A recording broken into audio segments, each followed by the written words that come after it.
ہر قسم کے روحانی جسمانی مسائل اور وظائف کے لیے پیر اقبال قریشی چینل کو سبسکرائب کریں۔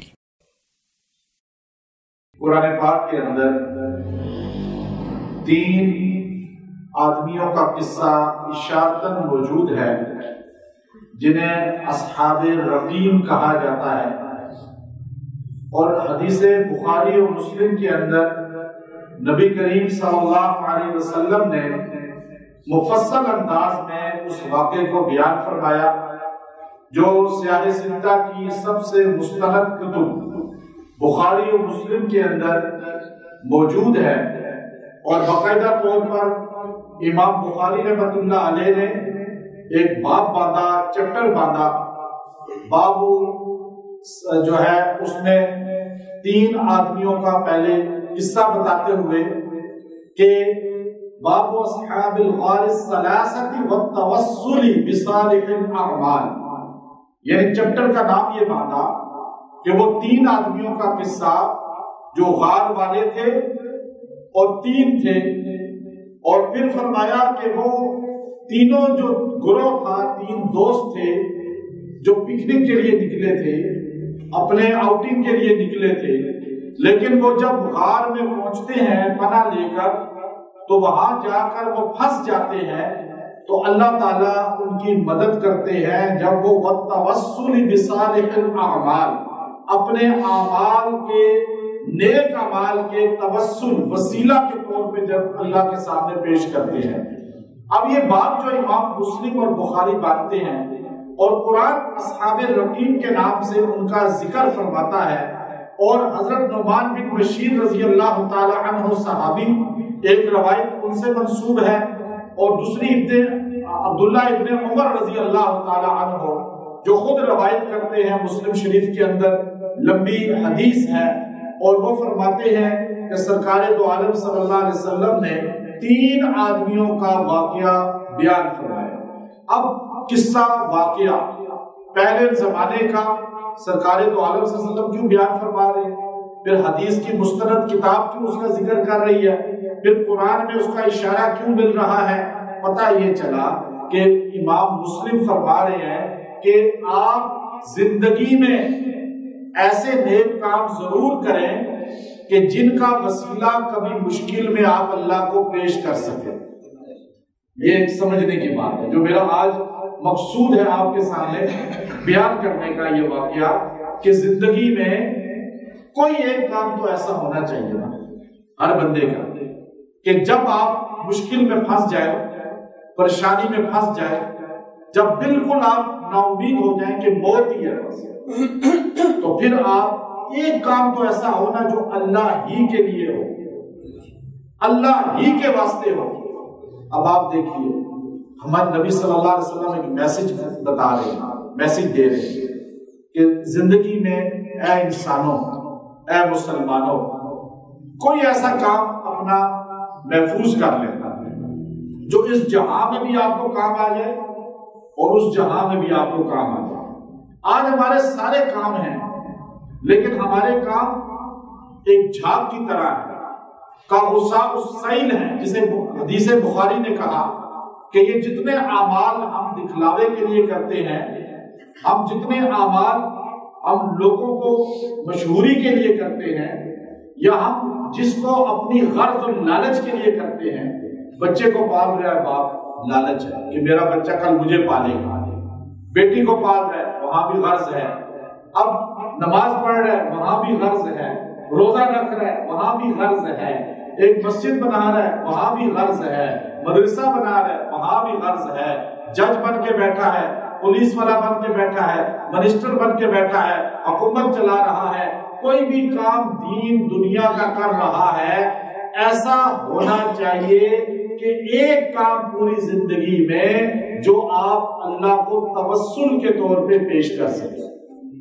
اب یہ 3 آدمیوں کا قصہ، اب حدیث فرماتے ہیں، حدیث کے اندر راوی حدیث عبداللہ ابن عمر رضی اللہ تعالیٰ عنہ کہ 3 آدمی تھے، اور وہ 3 دوست تھے، اور وہ تینوں نکلے سفر پہ۔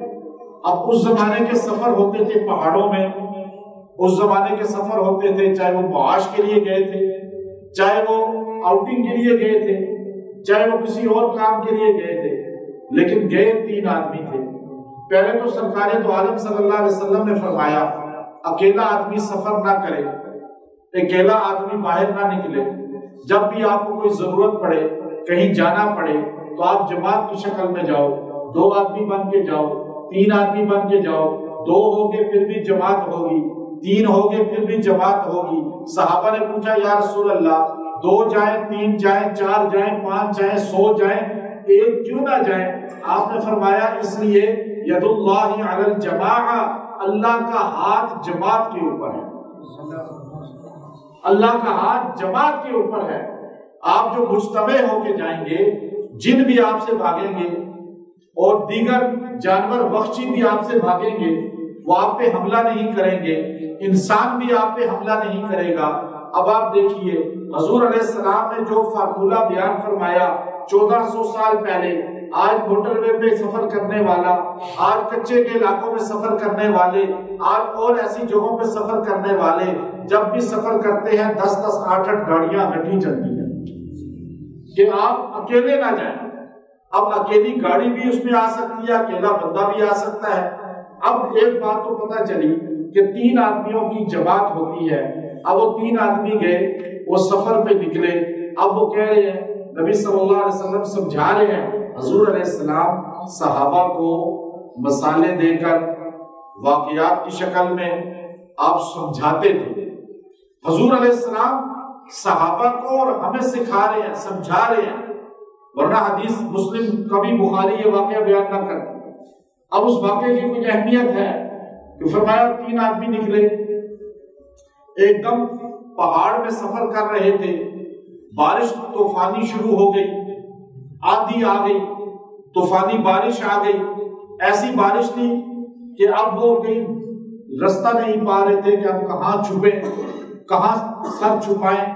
تینوں بھاگے بارش سے پناہ لینے کے لیے، تو انہیں غار نظر آ گئی۔ اب وہ غار نظر آئی تو وہ تینوں دوڑ کے اس غار کے اندر چلے گئے۔ اب وہ غار کے اندر گئے، ایک دم بارش سے بچ گئے، طوفان سے بچ گئے۔ اب وہ رقیم اس غار کو، اور اس وجہ سے اصحاب رقیم ان کو کہا جانے لگا جب ان کا ذکر پھیلا۔ ابو موسیٰ اشعری رضی اللہ تعالیٰ عنہ نے فرمایا کہ اصحاب رقیم یہ 3 لوگ تھے۔ اب یہ غار کے اندر جب گئے تو لینڈ سلائیڈنگ ہوئی اس زمانے میں، اور اوپر پہاڑ سے ایک چٹان، ایک بڑا پتھر جو ہے وہ لڑکتا ہوا نیچے آیا، اور نیچے آ کر ان کے دہانے پر، ان کے دروازے پر، غار کے سامنے آ کر ایک دم چپک گیا۔ اوپر سے لڑکتا ہوا آیا اور آ کر غار کا منہ اس نے بند کر دیا۔ اب آپ سوچئے کہ اندر ایک دم روشنی سے اندھیرا چھا گیا، ایک دم آکسیجن بھی بند ہو گئی، اور ایک دم جو ہے اندھیرا بھی ہو گیا، اور وہ تھا بھی چھوٹا سا غار، کوئی بہت بڑا غار نہیں تھا۔ اور غار کے اندر جب بندہ جاتا ہے تو انسان کو ویسی وحشت ہوتی ہے، اور وہ تو زمانہ بہت اچھا تھا، خوراکیں بہت اچھی تھی کہ آج کل چوزے ہر انسان ہے خوراکوں کی وجہ سے، اس کو تو یہاں اس حال میں بھی سانس گھٹتا ہے۔ اور وہ غار کے اندر دہانہ آ گیا، پتھر آ گیا اور اس کے دہانے پر، اور وہاں وہ بند ہو گیا۔ اب جب غار بند ہوا ایک دم یہ پریشان ہو گئے۔ اب یہ پہلی بات ہے کہ وہاں موبائل سسٹم کوئی نہیں، وہ زمانہ کون سا ہے، وہاں آبادی کوئی نہیں، زمانہ کون سا ہے۔ اور 1400 سال پہلے تو سرکار مدینہ صلی اللہ علیہ وسلم یہ قصہ سنا رہے ہیں، اور امام مسلم شریف میں لکھ رہے ہیں، اور اس سے کتنا پہلے تھا وہ اللہ جانتا ہے۔ اب غار میں آکسیجن بھی بند، روشنی بھی بند، اور وہ بندے بھی اندر بند۔ اب بندہ کرے تو کیا کرے، موت سامنے نظر آئی، اور یہ وہ لمحہ ہے جب بالکل موت ان کے سامنے تھی۔ نہ ان کو کوئی وہاں داد رسی کر سکتا تھا، نہ وہ کسی کو پکارتے تو وہ فریاد سن سکتا تھا، نہ کسی تک ان کی ندا صدا پہنچ سکتی تھی، نہ کوئی ان کا مشکل کشائی کر سکتا تھا۔ نہ کوئی حاجت روائی کر سکتا تھا۔ اب آپ بتائیں آج کھلے ماحول کے اندر بیٹھے ہوئے کہ جب غار میں وہ دروازہ بند ہو گیا، چٹان آ گئی اور وہ اندر پھنس گئے، آکسیجن بند ہو گئی، روشنی بند ہو گئی، ان کا کنیکشن باہر دنیا سے کٹ گیا، تو اس وقت حاجت روا کون تھا؟ بتائیں، مشکل کشا کون تھا؟ سننے والا کون تھا؟ ابھی تو بہت ہے نا، ابھی تو آدمی کہتا ہے نہیں نہیں فلاں بھی حاجت روا، لیکن جب پھنستا ہے تو مشکل کشا کون ہوتا ہے؟ صرف اللہ۔ تو اب خوشحالی میں بھی یہی کہنا اللہ، پھر کیوں کہتے ہیں خوشحالی میں فلاں حاجت روا فلاں مشکل کشا؟ یہ عقیدہ پہلے مضبوط کر۔ اب غار والے پھنسے، اب کس کو پکارے؟ انہوں نے کہا جس کو مچھلی کے پیٹ میں یونس پیغمبر نے پکارا تھا اس کو پکارو، جس کو آگ کے اندر ابراہیم پیغمبر نے پکارا تھا، جس کو آنکھوں کی بینائی جانے پر یعقوب پیغمبر نے پکارا تھا، جس کو آرے کے ساتھ چرتے ہوئے یحییٰ اور زکریا پیغمبر نے پکارا تھا، جس کو پکاروانے کے لیے، جس کا تعارف کرانے کے لیے کل نبی کائنات میں آئے، تو پتہ یہ چلا کہ اب مشکل میں حاجت روا اللہ کے علاوہ کوئی نہیں۔ انہوں نے بس بیٹھ گئے، اب موت ہے، مر جانا ہے، بس کیا کریں؟ اب جب بالکل بندہ کہتا ہے نا مر جانا ہے، بس اب آخری وقت ہے، پھر وہ اندر سے سچ بولتا ہے، پھر جھوٹ نہیں ہوتا۔ وصیت جو موت کی وصیت ہے، اس پر تمام مفسرین محدثین متفق ہیں کہ کبھی بندہ جھوٹ نہیں بولتا، جاتے ہوئے بندہ ویسے ہی سچ بول جاتا ہے۔ ابھی سچ بول لے تو ویلیو بڑھ جائے گی، ابھی جھوٹ بول بول کے زندگی گزاری، موت کے وقت سچ بول دیا تو وہ سزا تو ملے گی نا جو ساری زندگی جھوٹ بول بول کے۔ اب انہوں نے کہا اب کیا کریں؟ یہ تبلیغ والے جو کام کرتے ہیں نا کہ مشورہ کریں، مذاکرہ کریں، یہ بخاری شریف کہتی ہے وہ تین جب پھنس گئے تو انہوں نے کہا مذاکرہ کرو۔ کیا کرو؟ اب بیٹھ کے مذاکرہ کریں۔ اب کیا کہا ہم نے مر تو جانا ہے، اس لیے دوست اچھے بنائیں گے۔ اگر ان میں ایک دوست بھی نکارا ہوتا نا ان کا تینوں میں سے، وہ تینوں وہیں پہ مر کے ہڈیاں ان کی ختم ہو چکی، لیکن تینوں اچھے دوست تھے، آؤٹنگ پہ گئے۔ آؤٹنگ کوئی حرام نہیں ہے، ممنوع نہیں ہے، آپ جائیں آؤٹنگ پہ، لیکن نماز کی پابندی کریں، قرآن کو مانیں، غلط کام نہ کریں۔ اب یہ دوست تھے آؤٹنگ کر رہے ہیں، لیکن آپس میں دوستی بھی ہے اور اللہ کی فرمانبرداری بھی ہے۔ اپنی غلطیاں تو ہر بندے سے ہوتی ہیں، 100% تو فرشتہ کوئی نہیں بن سکتا۔ اب یہ بھی بات بیٹھے کہ اب کیا کریں؟ بس تھوڑے ہمارے پاس ٹائم ہے، آکسیجن بھی کم ہے، روشنی بھی اندر نہیں ہے، ہوا ہے ہی نہیں اندر آ رہی، باہر زمین سے ہمارا تعلق ختم، کھانا پینا بھی ختم تھوڑی دیر میں ہو جائے گا، بس ہم نے یہیں مر جانا ہے، کسی کو پتہ ہی نہیں ہوگا کہ یہاں بھی کوئی آئے تھے۔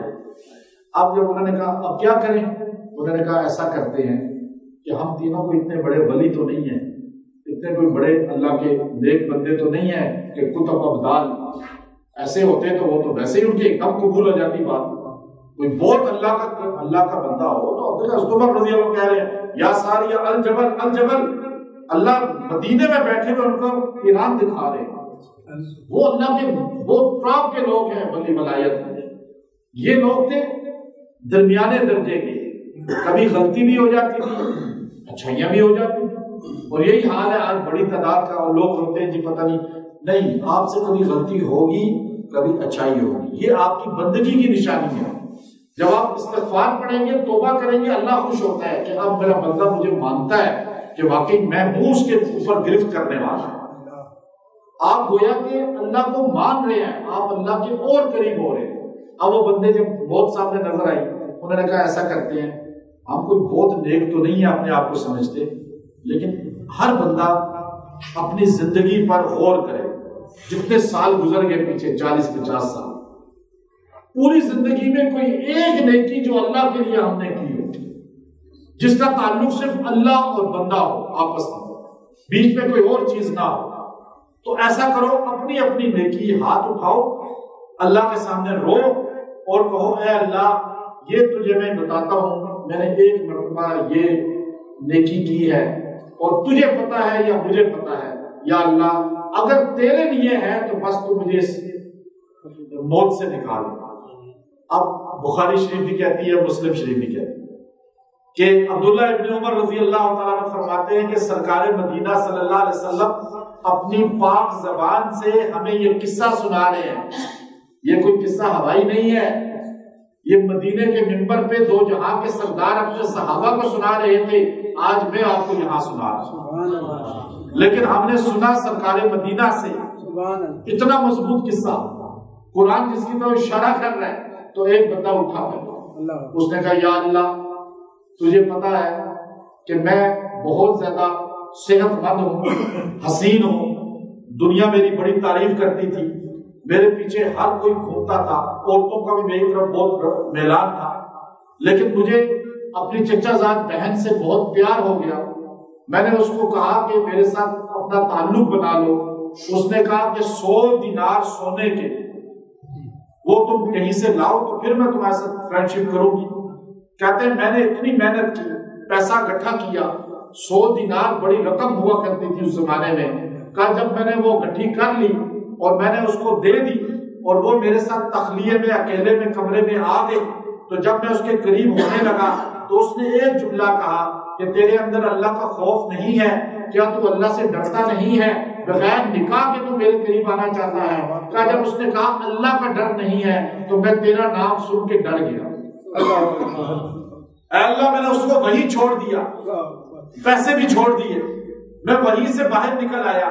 اللہ کسی کو نہیں پتا اس بات کا، تیرے بندوں میں کسی کو نہیں پتا، لیکن میں آج بول رہا ہوں کہ مجھے پتا ہے اور تجھے پتا ہے۔ اور ابھی بھی وہ لوگوں کے سامنے نہیں بول رہا، وہ اپنے دل میں کہہ رہا ہے کہ یہ دو بھی نہ سن لیں۔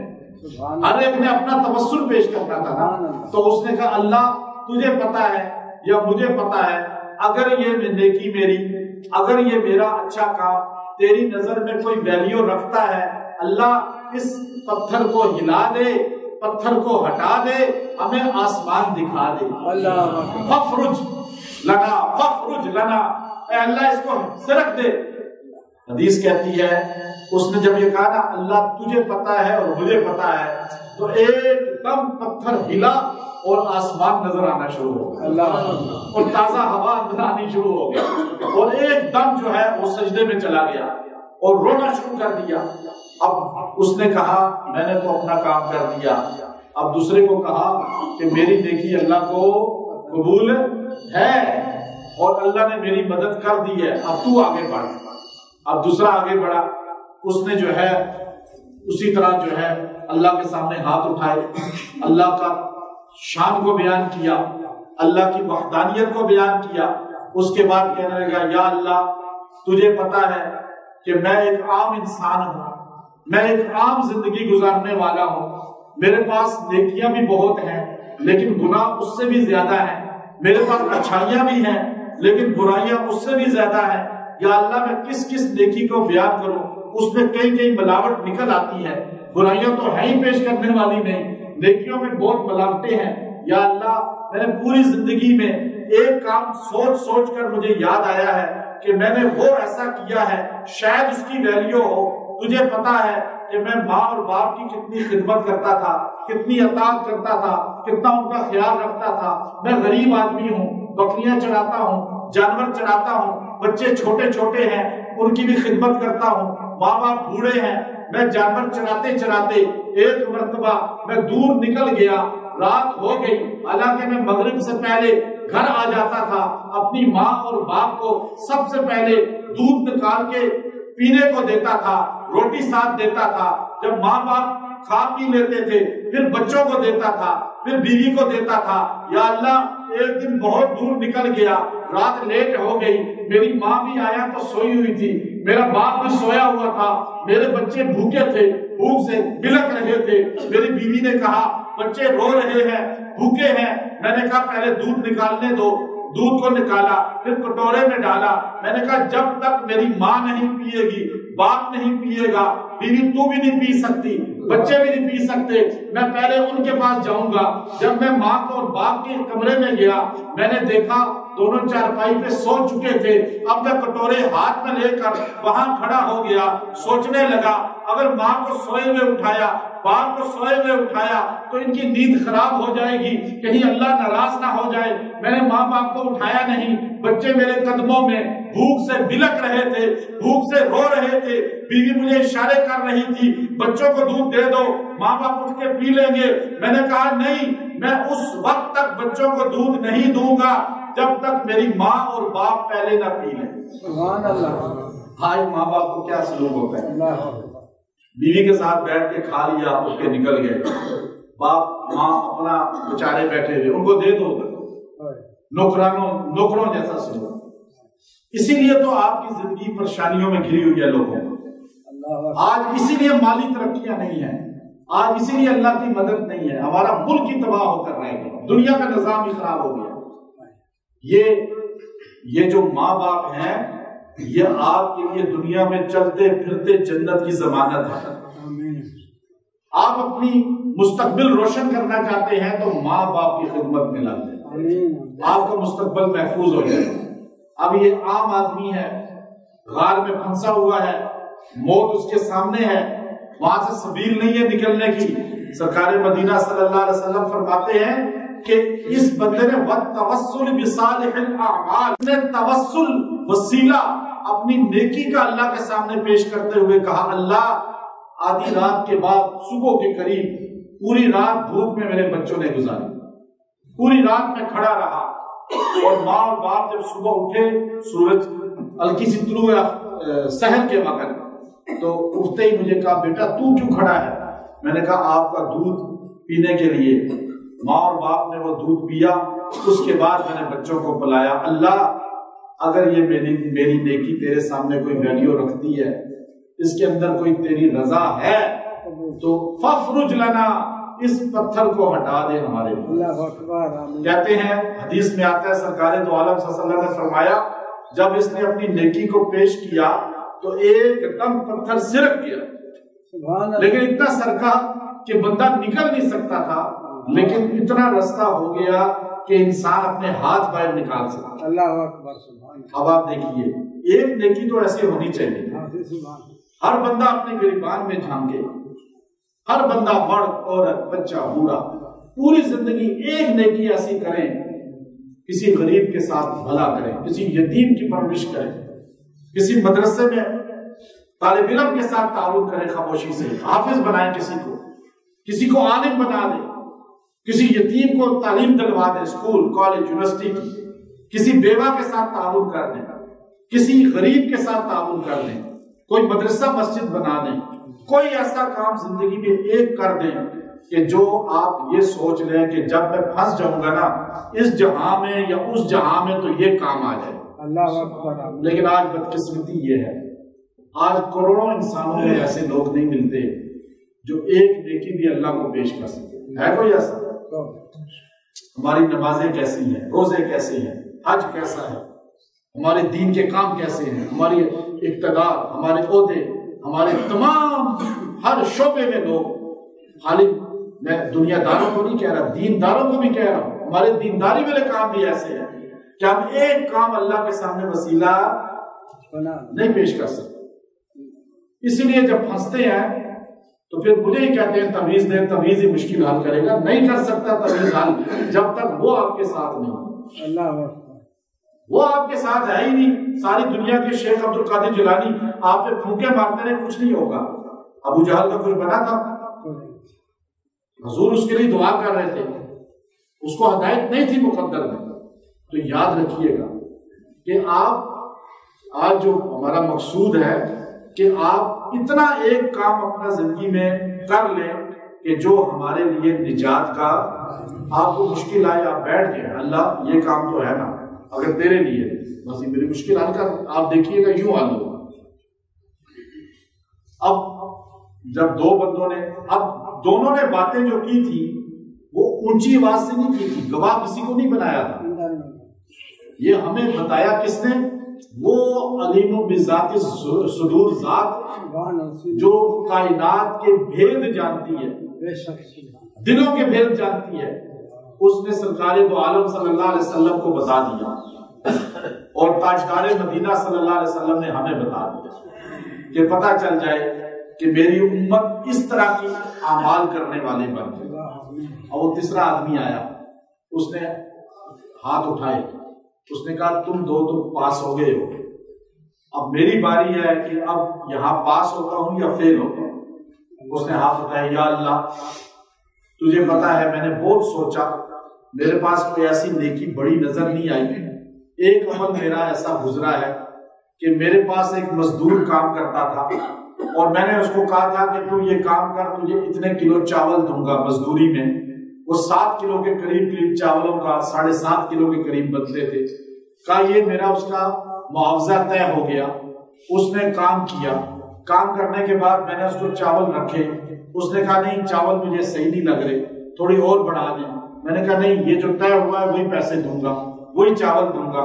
اس نے کہا نہیں بحث کرنی شروع کر دی اور غصے میں آ گیا، غصے میں آ کے کہنے لگا پھر یہ چاول بھی آپ رکھ لیں، اور یہ کہہ کے تیزی سے چلا گیا اور غائب ہو گیا۔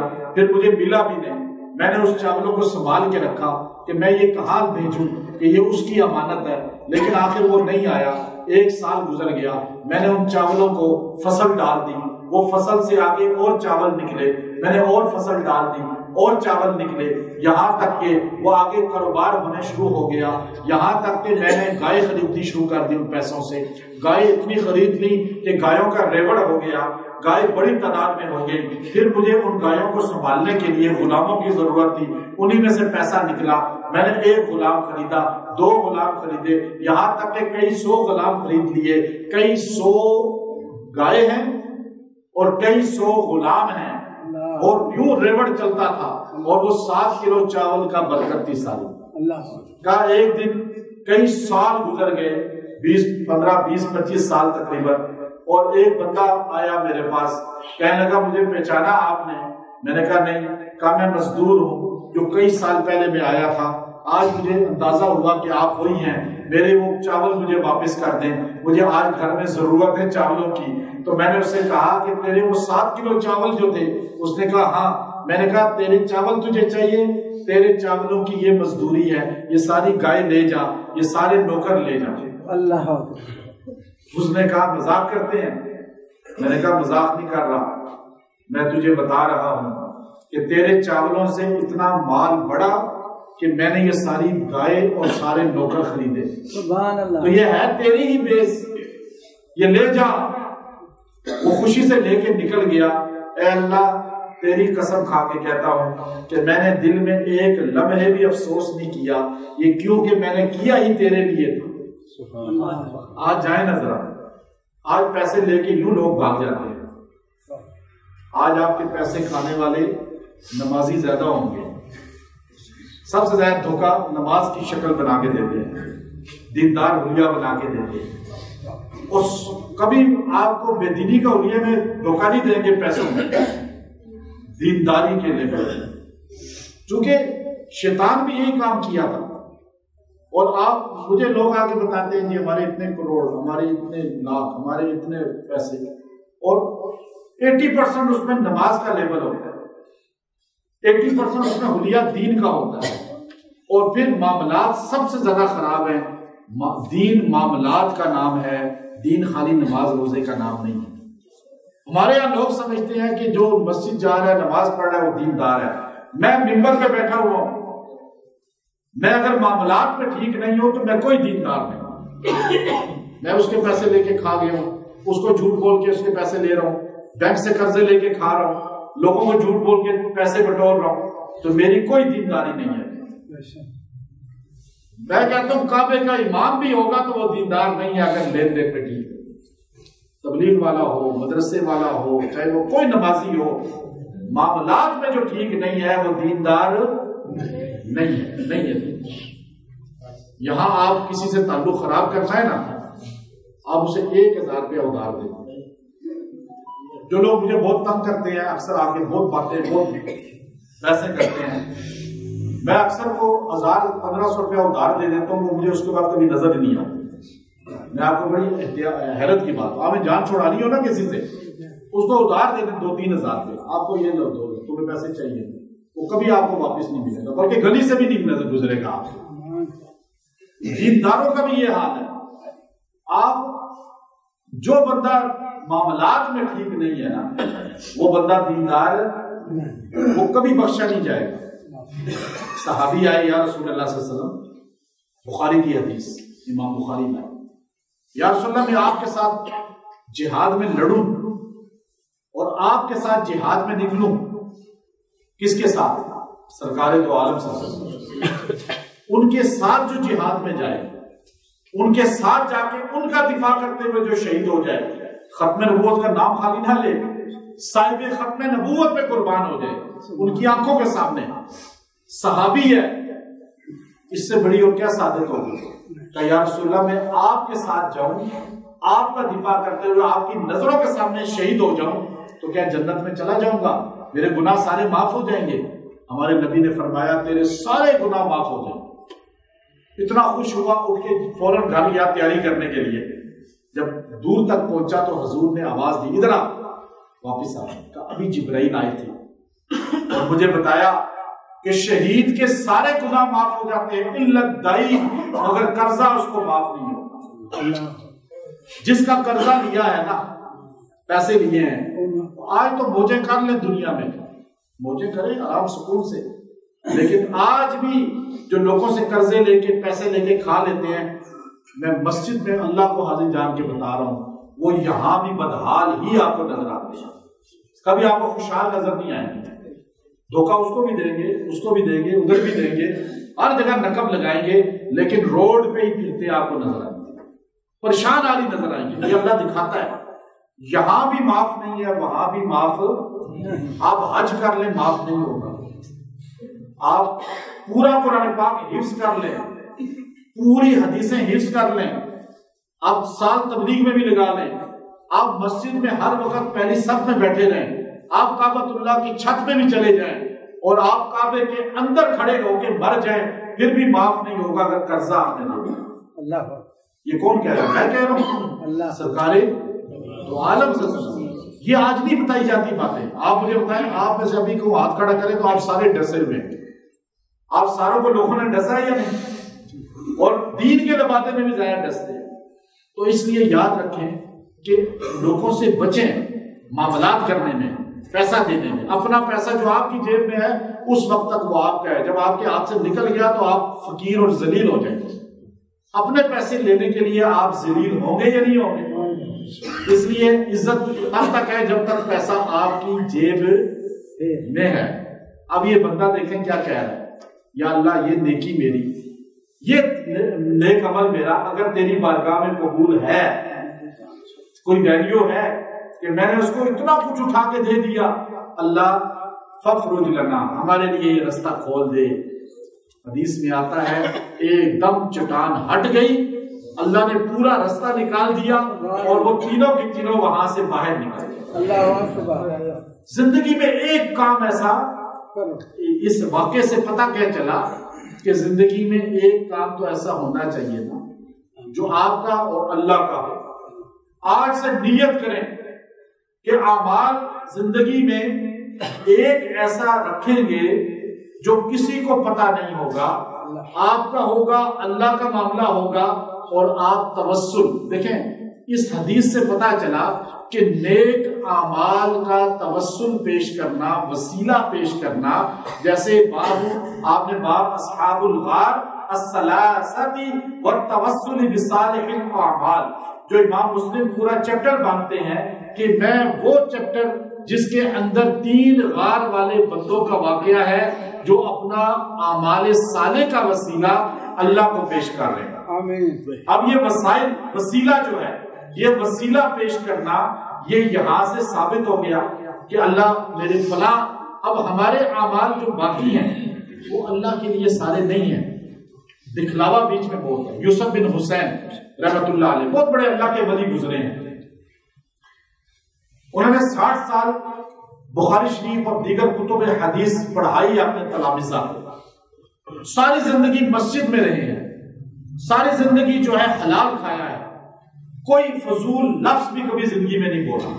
اتنے متقی پرہیزگار کتب وقت. جب موت آخری جھٹکا ملا تو اللہ کے سامنے ہاتھ اٹھا دیے، یا اللہ میں تجھے یہ وسیلہ نہیں دیتا.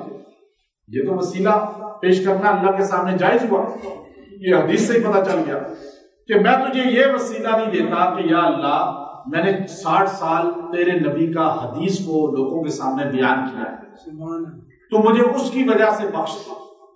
یا میں یہ وسیلہ پیش نہیں کرتا کہ میں 60 سال جو ہے تیرے قرآن کو لوگوں کے سامنے بیان کیا ہے, کہ اس میں بھی دکھلاوا ہو سکتا ہے, آوا ہو سکتی ہے, لیکن یا اللہ یہ موت کا وقت ہے, یہ روح نکلنے کا وقت ہے, دنیا چھوڑنے کا وقت ہے, اور میری آخرت کا مدار اسی لمحے پر ہے. ابھی جس کو کلمہ نصیب ہو گیا اس کی آخرت ہمیشہ کے لیے بن گئی. یا اللہ میں ایک وسیلہ پیش کرتا ہوں کہ میں نے جو تیرا پیغام تیرے بندوں تک پہنچایا ہے اس میں کبھی میں نے ڈنڈی نہیں ماری, میں نے اس میں کبھی بھی جو ہے غلط بیانی نہیں کی. میں اپنے اعمال, تقریر, میں اپنی تدریس, میں اپنے تفسیر, حدیث, ان ساروں کو بیان کرنے میں یہ نہیں کہتا یا اللہ کہ اس میں ریا نہیں تھی, دکھلاوا نہیں تھا, سارا اخلاص تھا. اس میں دکھلاوا ہو سکتا ہے لیکن تیرے پیغام پہنچانے میں نے کبھی خیانت نہیں کی. یا اللہ اگر تجھے میری یہ نیکی پسند ہے تو یا اللہ تو مجھے خاتمہ ایمان کر دے.